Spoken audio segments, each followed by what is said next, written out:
Isang pagpalang hapon po sa bawat isa.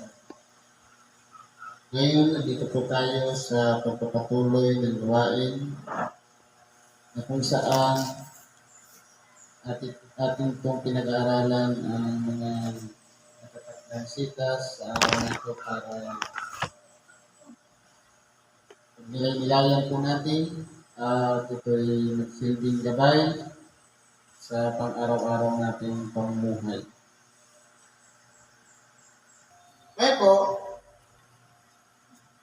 talakayin natin itong ikalawang aralin.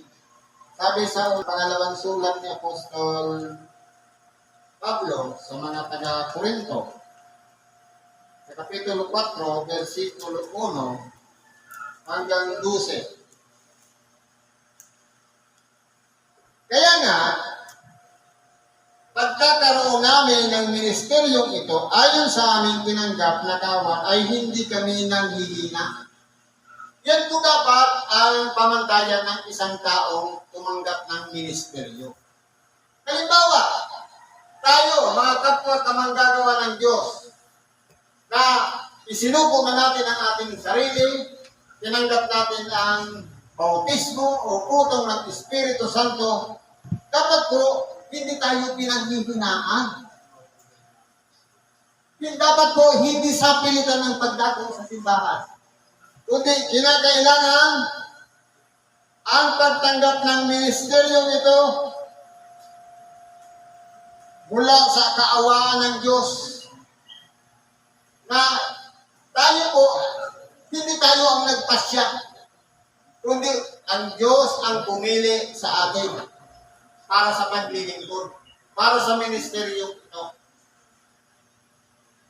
Yung pangangailangan natin na karamdaman, parte na lang yun, para yun ang maging daan, makalapit tayo sa Diyos. Pero po, dahil sa ibinigay sa ating kagalingan ng ating karamdaman, yung kaawaan, tumanggap tayo ng ministeryo nung isuko natin ang ating mga buhay sa Kanya. Kaya hindi po dapat tayo panghinaan. Kasi po, hindi tayo ang lumapit sa Diyos, kundi ang Diyos ang nagpili sa atin. Katulad ng isang tao na may dala siyang basket, namulot siya ng bato sa iba-ibang lugar, pinagsama-sama niya. Tayo po yun. Tayo yung mga tao na yan na pinagsama-sama sa put na tumula sa iba-ibang lugar. Diyos po ang may gawa niya at hindi tayo. Pagkos, tinanggihan namin ang mga kahihayang bagay na natatago na hindi kami nagsisilatag sa katusuhan, hindi nagsigamit na may daya ng salita ng Diyos, kundi sa pagpapahayag ng katotohanan ay ipinagtatagubilin ang aming sarili sa bawat bughi ng mga tao sa harapan ng Diyos. Sa magatuwid, ang isang taong pinili at itinalaga sa ministeryong ito, ano man yan, katungkulan na pinagkaloob sa atin sa simbahan, walang iba kung tayo'y tagapanguna o leader, tagapangaral ng salita ng Diyos, tagatulong sa may karamdaman, tagapagpahayag ng salita ng Diyos, ministeryo po siya. Pero dapat, ginagawa natin siya may takot sa Diyos, na hindi natin gagamitin yung ating kalayaan bilang tayo'y tinawag ng Diyos, na lingkod niya, para abusuhin ang iba. Ganyan po dapat, kinakailangan mabuhay tayo sa katotohanan. At kung ang aming ebanghelyo ay natatalukbungan pa, ay may talukbong sa mga napapahamak. Halimbawa, kung ang pangangaral ng salita ng Diyos, meron kang iniingatan na iniiwasan na tao na hindi masaktan, ang tawag dyan natatalukbungan pa. Diba, sasabihin natin, malaki ang binibigay nitong donation, dapat hindi ko tatirahin. May talukbong pa ang salita ng Diyos. Pero, ang salita ng Diyos po kasi, matalim po kasi siya. Tatamaan na ang katamaan. Yung ugali natin, yung lagi natin ginagawa sa araw-araw, minsan po ang tingin natin sa ating sarili, parang kilala ako ng nagpapahayag. Sa totoo lang, nasa saliksik ng Diyos ang bawat puso ng bawat isa sa atin. Yung tao nagsasalita dito, siya lang yung tanging daluyan mula sa spiritual na kalagayan para maging boses. Ginagamit yung boses ng tagapangaral para i-interpret, ihayag, ipangaral ang salita ng Diyos. Kaya kung ang ating unawa, napakalawak, handa natin tanggapin ang sakit, ang kirot, ang salita ng Diyos. Sabi sa Hebreo, sapagkat ang salita ng Diyos, buhay, banal, mabisa kaysa alimang tabak na may 2 talim. Ibig sabihin niya, tinitingnan ang laman ng ating puso. Isang talim na may 2 talim magkabila ang ginaganon. Kaya ang ating pagkatao, kahit anong nakatago dyan, yan po ay ihahayag para pagsisihan po natin yan. Ganyan po. Sabi dito, na pinulat ng Diyos ng sanglibutan ito ang pag-iisip na hindi nagsisisampalataya upang sa kanila ay huwag sumilang kaliwanagan ng Ebanghelyo ng kaluwalhatian ni Kristo na siyang larawan ng Diyos.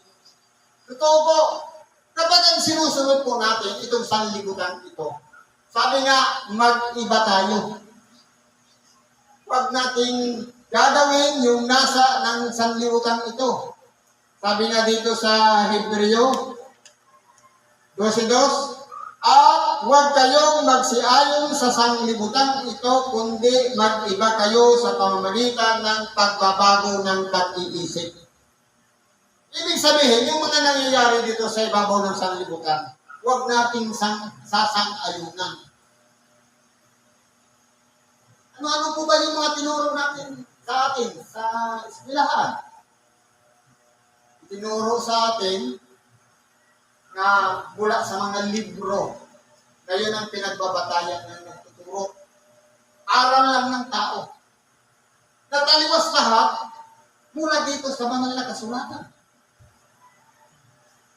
Sabi doon sa science, ang araw sa gitna, napapaligiran ng planeta. Pagdating dito sa Bible, may pundasyon ang lupa. Ibig sabihin niyan, fix siya. May pundasyon ng lupa at sa pamamagitan ng tubig, lumutan ang lupa at inihiwalay ang tubig sa kapwa tubig at sa gitna nagkaroon ng kalawakan. Ito na yung space na nakikita natin. Ibig sabihin, kung ang pagkakatatag ng sanlibutan ay parang clay, yung selyo, na yung sinasabi palang Antarctica na nasa ilalim, yung pala yung pinakapakuran ng buong sanlibutan. Na ngayon, itinuturo pa rin sa sanlibutan na nakarating na sa Mars, sa Moon. Pero lahat ng yan ay paglilin lang pala. Dahil walang sino man ang makalalabas doon sa firmament. Doon sa ginawang hangganan ng Diyos. Na tubig at tubig sa itaas. Yung nakikita natin na blue, para sa dome. Ganun po ang kalagayan. Ayon sa banal na kasulatan. At sa ibabaw nun yun ang trono ng Diyos. Kaya hindi po malayo ang Diyos sa atin. Kaliwas sa turo ng tao, ng sanlibutan, na tayo galing sa unggoy, na nag-evolve lang. Kung iliwanagin mo, kung nag-evolve yung unggoy, dapat wala ng unggoy. Tao na lahat. Kasi nagbago na eh. Bakit ba yung unggoy pa rin ibig sabihin, hindi siya totoo? Ganun po yun. Kaya, kung tayo po ay binulag ng sanlibutan ito, ang mga pag-iisip natin, kasama tayo sa tinatawag na mga hindi nagsisisampalataya. At tayo ngayon ay nabuksan na ang ating pag-iisip at naliwanagan na, sumilang na ang kaliwanagan ng Ebanghelyo.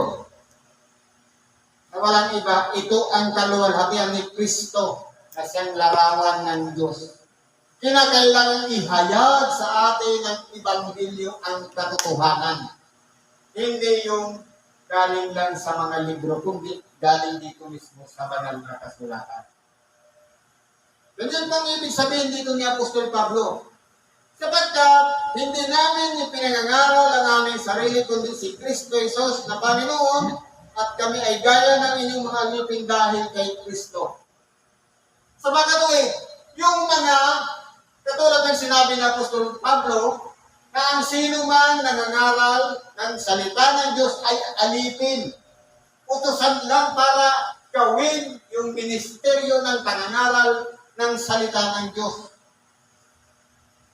Kaya ang pangangaral po, hindi para sumikat yung sarili, para kilalanin, para i-promote, para ihayag na siya'y pinakamagaling na manangaral. Hindi po, kundi ang ipinahayag natin dito, si Kristo. Kami kapwa alipin lamang ay isang lingkod na sumusunod sa kalooban ng Diyos sa ministeryo ito. Kaya man ang Diyos ang nagsabi, magdilim niya ang ilaw sa kadiliman na siyang nagnindim sa aming mga puso upang nagbigay ng liwanag ng pagkakilala sa kaluwalhatian ng Diyos sa mukha ni Yesu Kristo.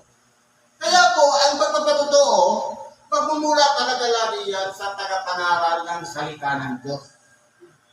Ibig sabihin, hindi katha, hindi lang galing sa sariling pag-iisip, o kaya nakita lang, nabasa lang sa mga libro, saka ihahayag na kundi kasama ng Espiritu Santo, nangangaral tayo ng salita ng Diyos para yung liwanag na natanggap ng nagsisipangaral ng salita ng Diyos makarating din doon sa tagapakinig. Ganun po yun, parang ibinabahagi yung kaliwanagan tinanggap ng nagsipag-aral ng salita ng Diyos. Ibinabahagi po. Hindi pwedeng suluhin. Na-invite mo na pala na ang sanlibutan para ay flat, kasi kahit saan mo ilagay ang tubig. Bakit? Pinagbabatayan siya ng construction. Yung level ng tubig. Tapos maniniwala ka na bilog ang mundo, tapos nandito tayo sa ilalim, hindi dapat patiwarik tayo. Pero bakit pag nilagyan mo ng tubig, pantay pa rin? Ibig sabihin niya, flat talaga ang sanlibutan. Yan ang nasa banal na kasulatan. Kaliwanagan po yan. Kaya kung tayo ay nabihag ng sanlibutan, pwede tayong hindi pa maniwala doon. Nandun pa yung kadiliman. Ganun po yun. Ngunit, taglay namin ang kayamanan ito sa mga sisidlang lupa upang ang dakilang kalakhan ng kapangyarihan ng siyang naging mula sa Diyos at huwag mula sa aming sarili. Kaya kung titingnan po natin, mapalad yung tao na isang sisidlang lupa na ginagamit ngayon ng Diyos para ihayag ang kaliwanagan sa mga tao. Pinipili lang po yun ng Diyos. Mula pa sa sinapupunan ng ating ina, nung tayo ang pinili na tayo ng Diyos sa gawain ito. Kaya kahit ano pong iwas natin, kahit anong tanggi natin sa gawain, kapag pinili tayo ng Diyos, diyan talaga tayo ilalagay sa gawain yan. Kaya mapalad yung tao na ginagamit ng Diyos para maging daluyan ng kanyang kapangyarihan upang sa ganoon maipamalas niya sa mga tao. Ano man ang tungkulin na kaatang sa kanya o ministeryo, kung panangaral, mapalad ang taong yun. Sapagkat tinuruan siya ng Diyos na ipahayag yung kaliwanagan doon sa mga taong nasa kaliliman. Sa magkabi kabila ay nangagigipit kami, gayon may hindi nangagihinagpis, nangapitilihan, gayon hindi man nawawalan ng pag-asa. Yan po ang palagi nating iisipin. Pagkamat minsan, tayo po ay nagigipit. Minsan po tayo akala natin, bagsak na tayo, akala natin, hindi na tayo magkakagumpay. Pero po, hindi na tayo nagtatanim ng sama ng loob sa mga taong ginagamit para ipahamak tayo. Yun po yung karunungan loob. Kasi po, ang mangyayari niyan, sabi nga, ang kalaban ninyo ay hindi laban sa laman at tubo. Sa makatuwid, halimbawa, ginamit si Brad, o si Sis, para subukin tayo, huwag tayong magtanim ng sama ng loob sa Kanya. Kasi siya lang ang ginamit, kasi siya yung malapit sa atin. Close friends, ika nga. Dahil, papasok ba ang pagsubok sa buhay natin, tapos ang gagamitin na tao, hindi naman natin kilala. Siyempre, ang gagamitin yan, yung pinakamalapit pa sa atin. Katulad ng nangyari kay Job, ano yung ginamit? Yung kaibigan niya, yung mga anak niya, pati yung asawa niya, anong sabi? Kalikuran mo na ang Diyos mo. Pero, kung matatag ang ating pananalig sa Diyos, pagamat tayo'y nangagigipit, hindi po dapat tayo maghinagpis. Pinag-uusig gayong may hindi pinababayaan. Totoo po, ang Diyos palagi nandyan. Tawagan lang po natin siya. Tama, minsan po kasi, kalooban din ng Diyos para sumukin tayo. Kasi po pagdadalisay po yan ng ating pagkatao. Hindi ibig sabihin na sinusubok tayo, pinababayaan na tayo ng Diyos. Marahil, pinayagan niya lang yung pagkakataon para subukin tayo. Tawagan muli natin siya. At sa ganun matapos na. At ipagkalog sa atin yung katatagan, yung sabi sa Biblia, pakatios asin pakatagan para mapagtagumpayan natin ang pagsubok na dumarating sa ating mga buhay.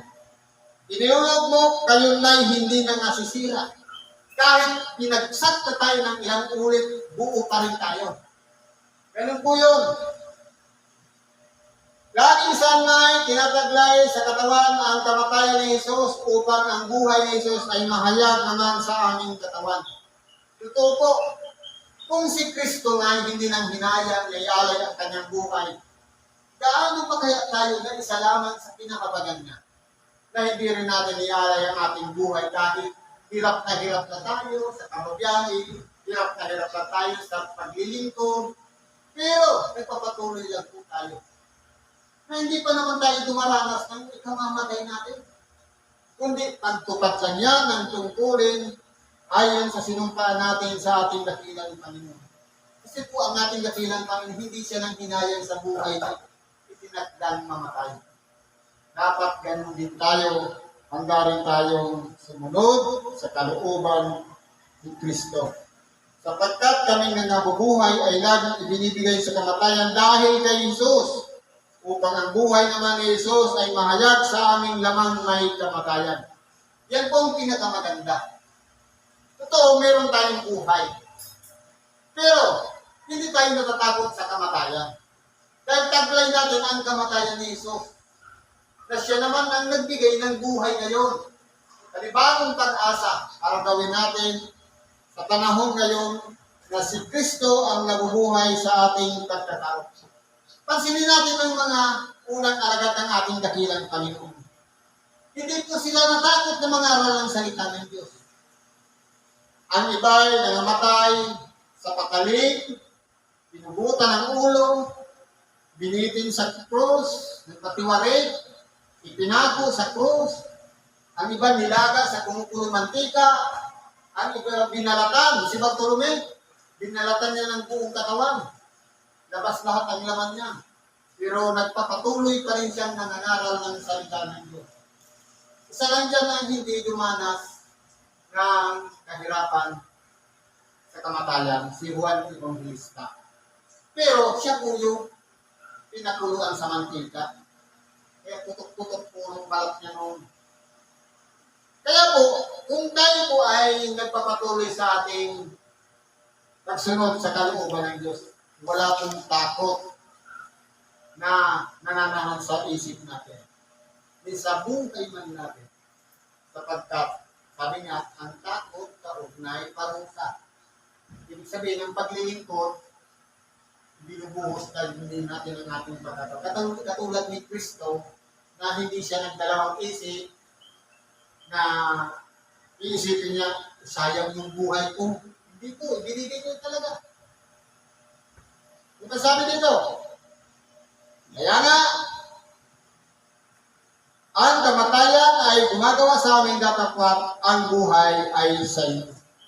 Yung kahirapan, Yung minsan malapit na sa kamatayan dahil lamang sa paggawa, katulad ni Apostol Pablo, ilang beses siyang ibinilanggo. Bilanggo na nga siya pero hindi napigilan ang pangangaral ng salita ng Diyos. Kasi meron siyang dalawang kahoy, tapos nakaupo siya doon, nakaganyan yung dalawang kamay, yung ulo, nakayuko, may kanina na, meron kasing padlock, pero hindi po napigilan ang pangangaral ng salita ng Diyos.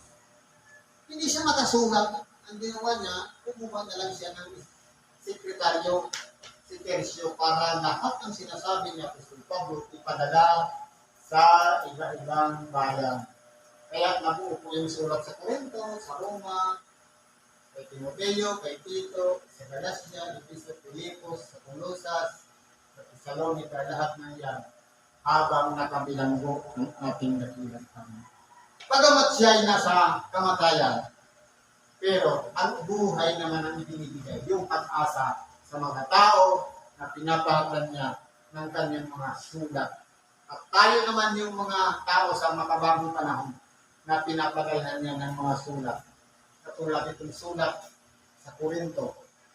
Tinatanim sa ating kaisipan na ang ministeryo pala ay hindi po yan sa sarili nating kalooban, kundi Diyos ang nagtalaga at nagpili sa atin para ilagay tayo sa ministeryo yan.